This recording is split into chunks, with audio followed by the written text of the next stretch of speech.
So yeah, a really warm welcome to those of you who just finished your intro course on Friday. I can see a few of you already, and it's so nice to have you here. So welcome to your first Sangha night. And this is the last talk in a series exploring great Buddhist teachers. So as Vidanya said earlier in the series, the stories of these teachers, they can inspire us and they can enrich our practice. So the teacher or the guru that we'll be focusing on today is Padmasambhava. And he is a semi-historical, semi-legendary figure. So what this means is it's historically true that Padmasambhava existed, and he is the enlightened teacher who brought Buddhism, who brought the Dharma to Tibet. And that was in the 8th century. And we'll hear more about that later. And many layers of myth and legend have been layered onto the stories of Padmasambhava, and he's represented with a very rich array of symbolic detail. So if this seems like new ground to you, this idea of semi-historical, semi-legendary, it won't be. There'll be other stories like this you will have heard of, like Robin Hood or King Arthur. And the reason these sorts of stories resonate so deeply is because when history is linked with legend, a deeper truth can emerge. Facts and dates, they speak to quite a narrow part of us, just to our conscious mind, our rational mind. But tales and myths, they speak to far more of our psyche. They speak to our subconscious depths, our superconscious heights. Myth enters the realm of undefined meaning, of symbol. And symbolism is what ignites our creativity, our imagination, and this is such an important part of the Dharma life. So to prepare ourselves for tonight's talk, first I'm going to describe Padmasambhava.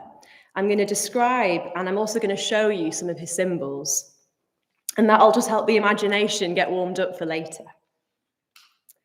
So we have a few images. We've got this beautiful painting by Arloka on the shrine to the side here. And we also have a rupa, a statue of Padmasambhava as well. And when you look at an image of Padmasambhava, you're looking at an image of enlightenment. And often the first time you encounter Padmasambhava, it can be quite an unexpected image of enlightenment. Enlightenment, it's ultimate wisdom and its ultimate compassion and its ultimate energy and power. And we have, lots of different Buddhas whose imagery focuses in on particular or different facets of enlightenment. So here we are focusing on power, and we're also focusing on the potential of transformation.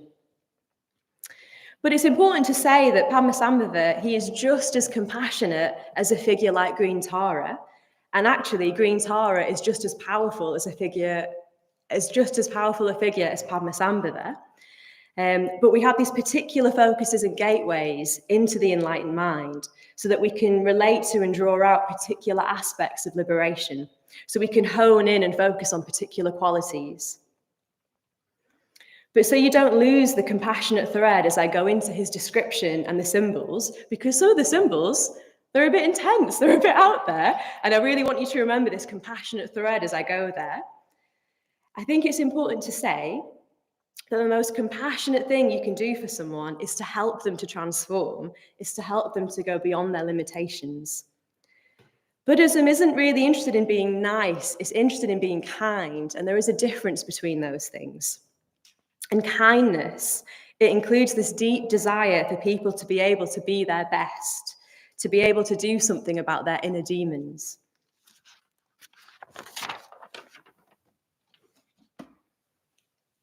So Padmasambhava's name means lotus born.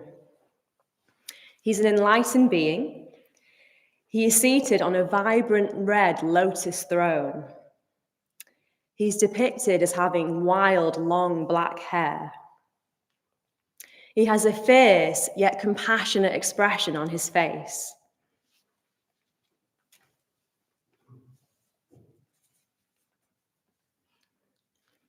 He wears a vulture feather in the peak of his lotus cap.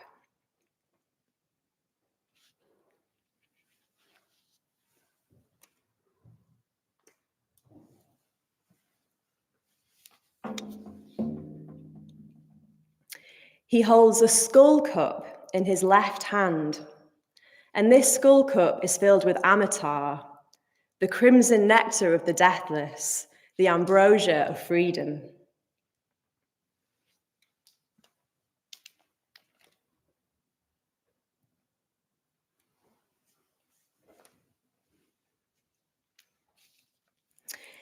He has a cat vanga in the crook of his left arm, which you could describe as a skull-topped tantric staff.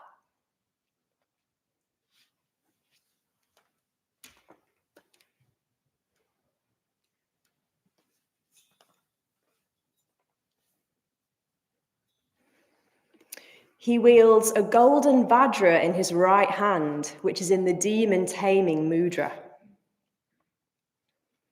So a vajra is an ancient symbol. It's the diamond thunderbolt, incredible strength, unlimited energy, absolute purity, and a symbol of enlightenment in itself.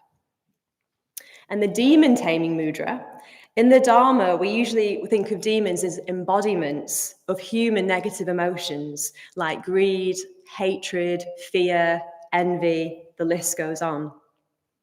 Now, depending on your conditioning, the word demon might be problematic. And if that's the case for you, please substitute a word in that is helpful, okay? Hopefully you get the spirit of what I'm conveying. So something that could embody human negative emotions. I'm choosing to use the word demon, and it often is in association with Padmasambhava, but please use a different word in your mind if that's more helpful for you. And in the painting, actually, it's very little, so do come up and have a look afterwards. But in the bottom left corner of the image, you'll see that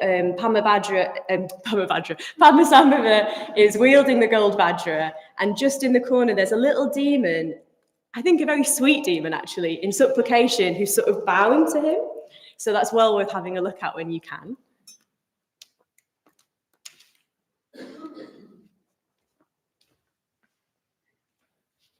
I'm also going to introduce you to Nagas because they feature at the end of our upcoming story. So Nagas are great serpentine beings who dwell in the depths of lakes and oceans. They're shapeshifters. Sometimes they're depicted as dragons, snakes, water spirits. Sometimes they're part human in form. And in the stories, there are Nagas who cause chaos until they are tamed and transformed, and then they become beautiful Dharma protectors. So let these different images we've conjured up, the colours, the symbols, let them percolate through you. And now I'm going to tell you a story, and it's the story of Padmasambhava and why he came to Tibet. The story's been told by various people in our tradition, and when I was preparing for this talk, I chose to listen to Sangha telling the story and Padmasambhava telling the story, because they're both very strongly associated with Padmasambhava. So thank you, Bante, and thank you, Padmasambhava, for your inspiration. So as we shift into the story part of the evening, make sure you're comfortable, please.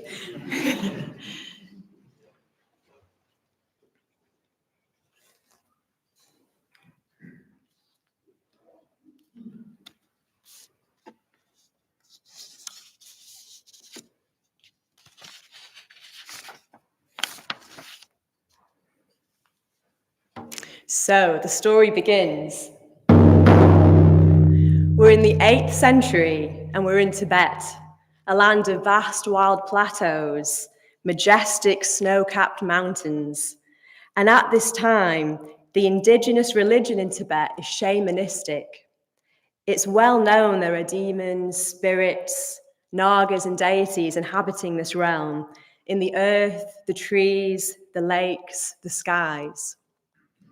The king, King Trison Detsen, he has become a Buddhist, and he wants Buddhism to become the religion of Tibet because he can see the good that the Dharma could do in this land. He wants to build a monastery, a temple, a center where the Dharma can flourish and where Sangha can come together. So he sets about building Samye Monastery. He has workmen and plans. He has lumber, stones, and bricks. He has a vision. Building work starts. But overnight, all the bricks and stones painstakingly laid in the light of day are taken down, disassembled, and the builders have to start again. And this happens day after day. The work accomplished each day is reset by dawn. Who is responsible for this? Why, of course, it's the local deities. So the king sends for help, and Shantarakshita, a monk in the 8th century, a good man, a renowned scholar and philosopher, who has studied the Dharma at Nalanda Monastery in India. He comes to Tibet to help. And at this, the situation intensifies. Now each dawn, the monastery isn't just disassembled, it's demolished, it's in ruins. Now the demons are joining in. Shantarakshita sees this and he turns to the king. He says, "You must invite Padmasambhava. He is a great scholar, debater, and philosopher. And he is a yogi, a mystic, a meditator, a master of the occult sciences, a magician. He has meditated in cremation grounds and faced all manners of darkness. He has converted Nagas, demons, Darkinis into Dharma protectors. We need Padmasambhava." So Padmasambhava is summoned to Tibet, and he does come, but first he travels around the borders facing the deities, the natural forces, the spirits, the demons. And only then does he enter into the heart of Tibet and come to the king. He sees what is happening to the monastery and he wields his vajra. Over months and months, he seeks out the spirits, the demons, and he subdues them. He doesn't harm them, he doesn't kill them, he subdues them, and he looks at their true nature. He gets them to reveal their heart names, their true names, and once these are revealed, they are transformed into beautiful beings. He transforms these beings and he gives them Dharma treasures to protect, which they vow to protect. And then not only does the monastery stop being demolished in the night, well, in fact, the deities and demons actively help and work alongside the king's men to help with the building work. So quickly, the monastery becomes half built. But a new problem arises. The royal resources have run out. It's been an expensive endeavor so far. So the king asks Padmasambhava, "What can we do?" Padmasambhava replies, "There is a way. Let the king of men, Trisong Detsen, ally himself with the king of the Nagas. I will make the liaison between you." So Padmasambhava goes to the shore of the great lake of Malgro, and he sits in meditation in a silken tent for 3 days and 3 nights. After this time, the Naga king Nanda sends a Naga princess to hear what Padmasambhava has to say. Padmasambhava asks for the alliance to be formed and asks, "Let the Nagas lend their assistance." 2 days later, it's agreed, and gold is sent up from the depths of the lake to flood the shores. And with this gold, Samye Monastery is finally completed.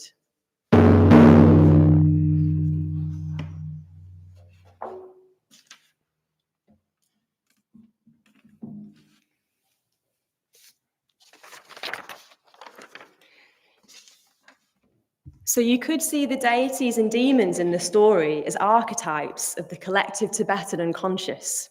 And when they were rising up against the building of the monastery, this represents the unconscious resistance of the Tibetan psyche to Buddhism.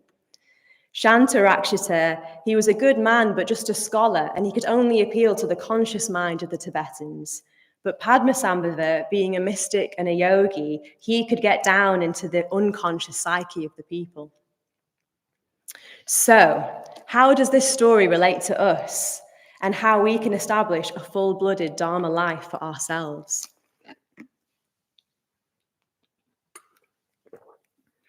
It's very particular, the Dharma, because you choose to come to a Buddhist center, you choose to become a Buddhist. Even if you were born into a Buddhist family, you only really become a true Buddhist when you've made that decision for yourself. So this means we will have had all sorts of conditioning and influence before choosing Buddhism as a way of living in the world. And we're complicated beings. We have our conscious mind, which we can be aware of day to day, but we also have subconscious depths where our dreams come from, and supraconscious heights, which you might have glimpsed in meditation.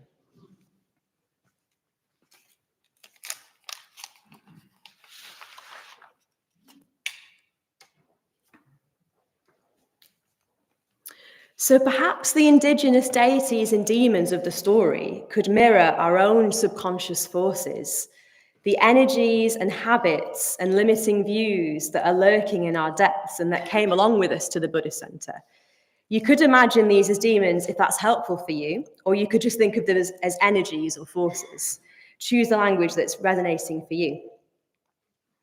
And then somehow, yes, you came to be here. For some reason, you did the Sheffield Buddhist Centre intro course, and something drew you here. So perhaps the king or queen of your psyche wanted to bring Buddhism into the fray. And as you learnt about the fundamental principles of the Dharma, and as you meditated with others, tried to practice the gap in your life, you started to change. And you kept coming, which likely means some rational part of your conscious mind felt that, yes, this is a good idea. And for the people who've just finished the intro course, you've decided, yes, I am going to keep coming because here you are at your first Sangha night. And for everyone else, you've come to dozens, perhaps hundreds of Sangha nights. Something's been aligning because you've kept on coming. You could see the rational part of you that brings you here as your inner Shantarakshita, the good being who wants to help.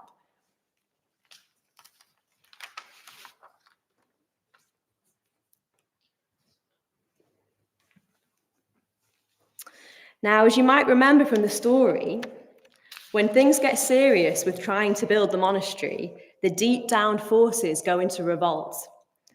Shantarakshita isn't enough to establish the Dharma, and in fact, his presence stirs up the demons. So see if this resonates. You come to the center and you connect with Sangha and you get inspired. You go to bed with big ideas. Tomorrow, I'm going to wake up extra early because I want a longer time to prepare for my meditation, and I want to sit for longer. And then I really want to absorb the effects of the meditation whilst I make breakfast. And I'm going to make proper porridge, not instant porridge. And it's going to set my day up really well. So that's nighttime you. And then you wake up in the morning, and morning you has different ideas. Perhaps, I don't want to do that. And it doesn't happen. So insert your own particular version of this, okay? Overnight, our aspirations get taken apart by our subconscious and our dream life. By dawn, it's all been ripped apart, taken down, the ideas are in tatters. So the energies of the depths, they can hinder our spiritual progress because we're not integrated beings. And such an important key part of the spiritual path is integration.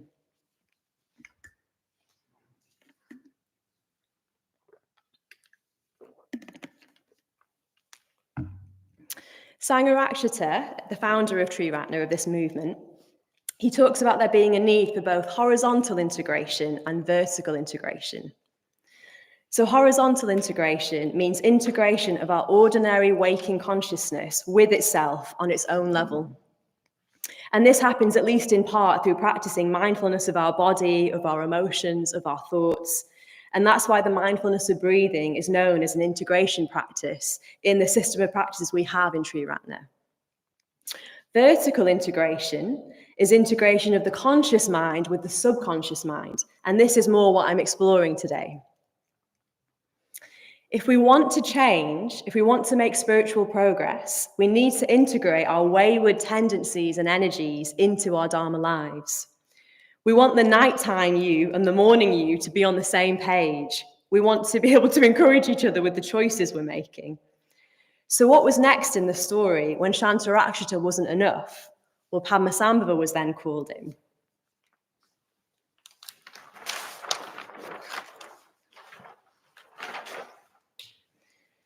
So we need something or someone that can subdue and tame our deeper energies, to find their true name and transform them, so they can be integrated and work for us, not against us. This could be Padmasambhava himself, but it could be the Buddha, it could be Green Tara, it could be another image or symbol or being that resonates for you personally. For me, it is Padmasambhava. And for me nowadays, this is the sort of work I can most effectively do in meditation.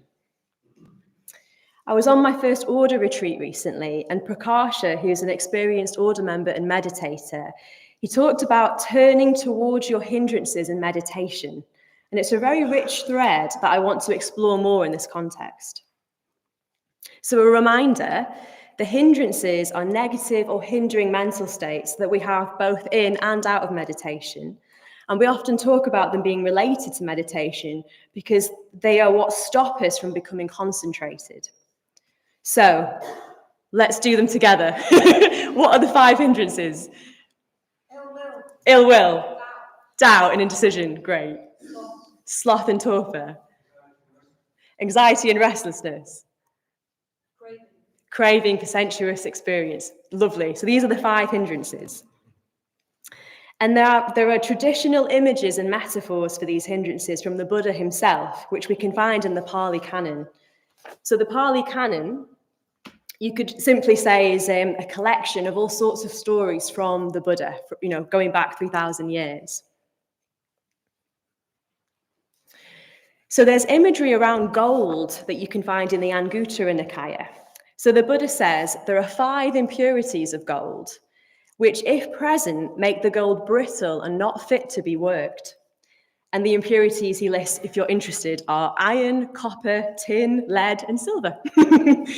But when the gold is purified and freed from those impurities, it becomes malleable and luminous and properly fit for work. That's from the Sutta.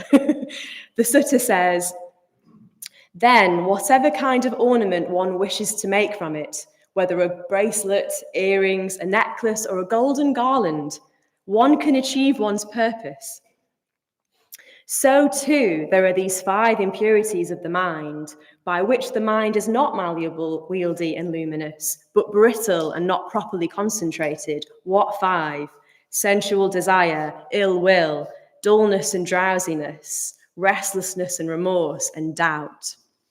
But when the mind is freed from these, it becomes malleable, luminous, pliant, and properly concentrated. Then, there being a suitable basis, one is capable of realizing any state realizable by direct knowledge toward which one might incline the mind. So that was the Buddha talking about the hindrances and using this imagery of gold to sort of teach. There are also water-based images for each of the hindrances.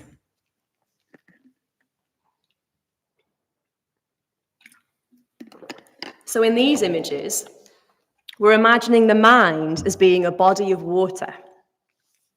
When the mind is tainted with craving, with desire for sensuous pleasure, you could imagine the water having all sorts of different colours of dye mixed in, all sorts of distracting colours tangling together. And when the mind's tainted with ill will, the image is imagining the water as boiling and bubbling. When anxiety and restlessness is present in the mind, you could imagine the water as choppy waves whipped up. When sloth and torpor is present in the mind, the water is choked with weeds. And when doubt and indecision is present, the water is muddy, full of mud sifted through. And a mind that's free of the hindrances is depicted as lovely, calm, clear water. So the traditional approach is, if a hindrance arises whilst you're meditating, apply an antidote. And there are 5 traditional antidotes. Does anybody remember any?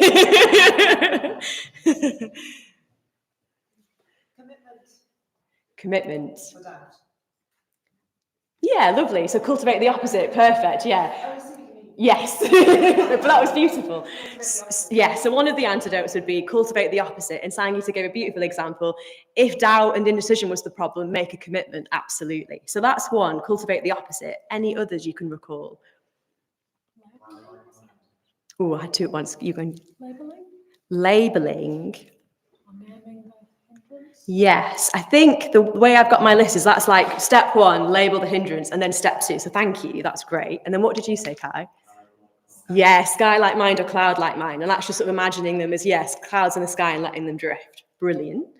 There's also considering the consequences. So if I don't abandon this hindrance, what will be the consequences for my mind?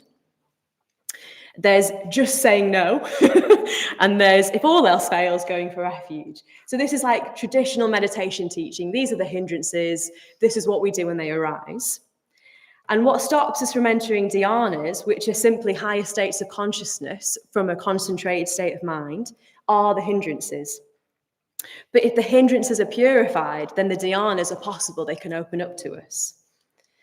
Now, what Prakasha suggests, which I think is very interesting and worth looking at, is if the same hindrance keeps popping up repeatedly, it likely needs turning towards, because there'll be some emotional energy there that needs attention. So in that particular case, rather than applying an antidote, instead, actually turning towards the hindrance and giving it a bit of investigation. And this takes practice. It involves paying attention with awareness, not pushing away, and not getting caught up with the hindrance. Instead, steady attention. Something that could seem like a problem in your meditation, something that I might call like an inner demon that keeps surfacing, well, actually, it could be something really rich and important, and all it needs is to be incorporated and integrated rather than cut off. So in a minute, I'll give a personal example to illustrate this.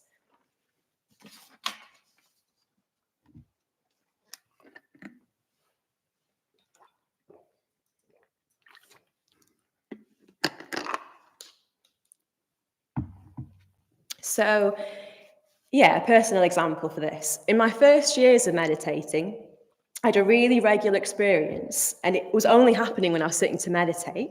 And this very particular quality of energy would rise up in my body, and it was filled with like very visceral fear, and it felt very dark, like a real darkness to it. And I'd often feel like I was going to faint. And I thought this was a problem, and I didn't know what to do about it. And I had a huge aversion that this was happening whenever I was trying to meditate. So this energy, I would have happily labelled as an inner demon. I found it really unpleasant. And what I discovered this was linked to was because of a few different hospital experiences I'd had in my teenage years and my young adult years. I had developed a subconscious view that I wasn't safe in my body. And that meant when I was sitting to meditate, and of course what we do when we meditate is we try and become embodied, well, it was aggressively drawing out this view. And once I realized this, and this took years, I should say, I realized that this sort of demon, well, actually it was trying to protect me. The voice could be something like, oh, don't meditate, it's not safe, and I want you to be safe. So the true nature of that dark, fearful energy, well, it was actually a protector. So over years, I worked with this in lots of ways, a lot of puja, drawing on the help of Amitabha, who's a Buddha of compassion, and actually drawing on the Nagas, because as you might tell from this talk, I really respond to myth and magic. A lot of self-metta, so a lot of metta bhavana, and a lot of yoga. And the demon was transformed, like in the story. The true name, it wasn't a demon, actually, it was safety in the body. That was the true name, and it's incredibly important. And now I can sit to meditate and I can feel at home in my body, which feels actually quite a miracle considering where I started with meditation. And it's because I've integrated this huge amount of disruptive, troubled energy into my consciousness. And now my energies are much more whole, much more integrated. And that's serving me rather than going against me. So if the same hindrance keeps popping up repeatedly in your meditation, or the same flavor of disruptive energy, it likely needs turning towards because there'll be some emotional energy that could do with some attention. So you could say there are surface level fleeting hindrances, and then there are these repetitive and deeper hindrances. For the surface level ones, I think it is worth applying an antidote.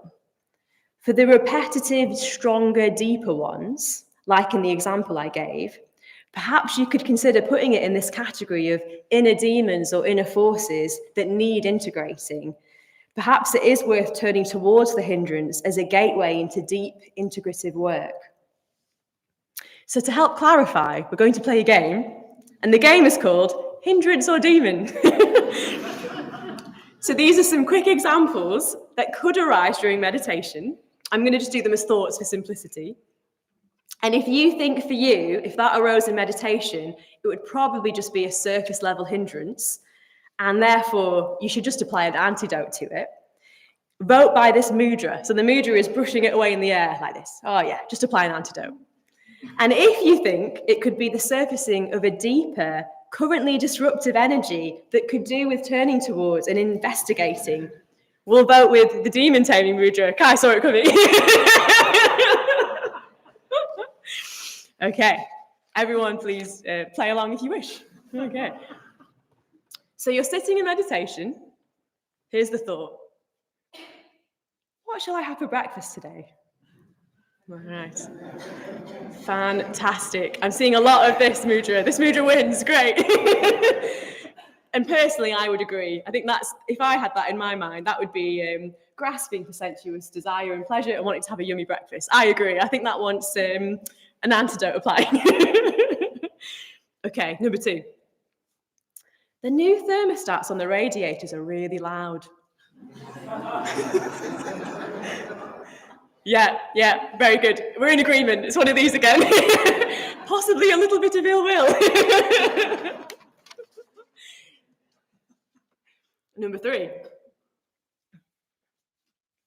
Well, of course she doesn't like me. I don't even like me. Oh, yeah, great. I agree. I think that's. I think there might be a wrong view in there somewhere, actually. Very good. Number 4. Maybe I should have done a mindfulness of breathing today instead of a metta bhavana. Very good, yes. Probably just a bit of indecision and doubt arising there. Very good. Commitment would be needed. Great. Last example for the game. I should be working, not meditating. Yeah, great. Most people are going for the old demon tame mudra. Again, I think there's a view in there. I think that's an interesting one to look at. Great. So hopefully you're getting a bit of maybe an intuitive sense of the difference. And if you're imaginative or mythically inclined, a suggestion, an idea I will present. When you're in a hindrance during meditation and you've noticed it, so you've labeled it first, you've noticed it, you could try bringing to mind the water-based imagery for that hindrance.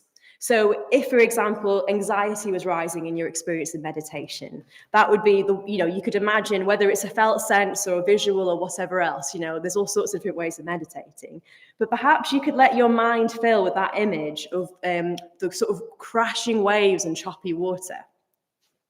And then once that's established, a suggestion, look deeper into the water. Is there a naga in the water wanting to communicate something to you? If there isn't, maybe it is just a surface level hindrance and we apply an antidote. But if there is a naga there, if something seems to want to speak to you and something needs looking at, dive down and follow it. So it's important to say that this sort of spiritual work, this turning towards our bigger hindrances, our negative mental states, our darker habits, deeper energies, it's clearly big work. It'll need to be faced differently for different people. And I would suggest a mandala approach is helpful here. So I'll say a bit about what that means. What's a mandala? So there are 2 particular ways you could imagine the spiritual life, and both ways are helpful at different times. One is the path, so the spiritual path. That's a linear, progressive, and sequential model. But the other is the mandala.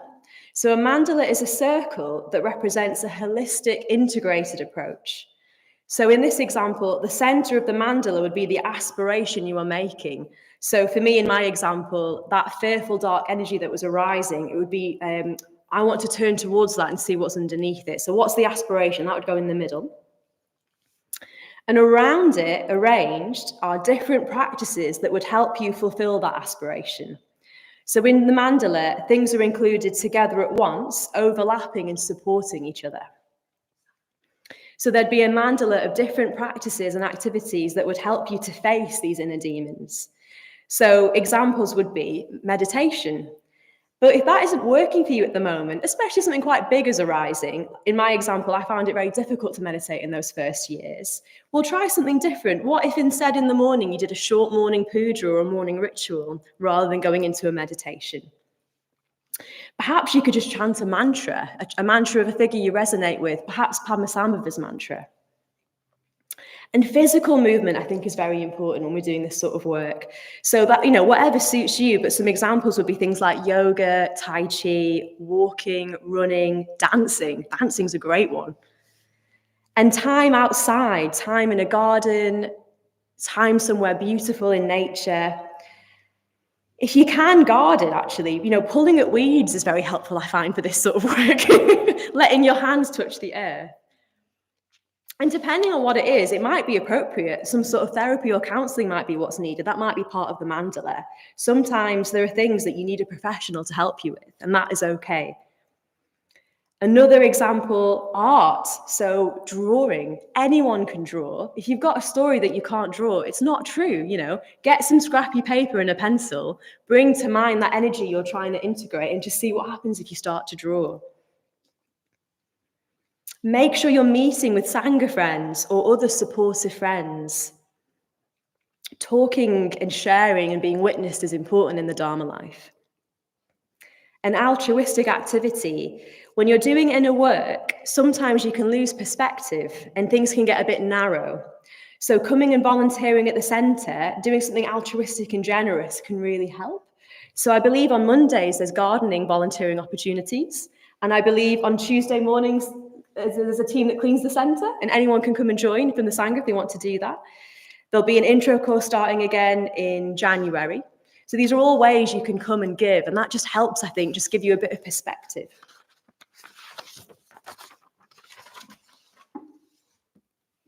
So this work takes time. We need patience. We need kshanti, which is a word for forbearance. And remember the part of the story where Padmasambhava himself, he had to meditate for 3 days and 3 nights before the Naga king would even hear him. And we're not Padmasambhava, we're not enlightened, and it will take time. But if we're willing to commit the time and effort and the receptivity and patience to this journey, there are riches waiting for us. The Nagas will flood our shores with gold. Thanks.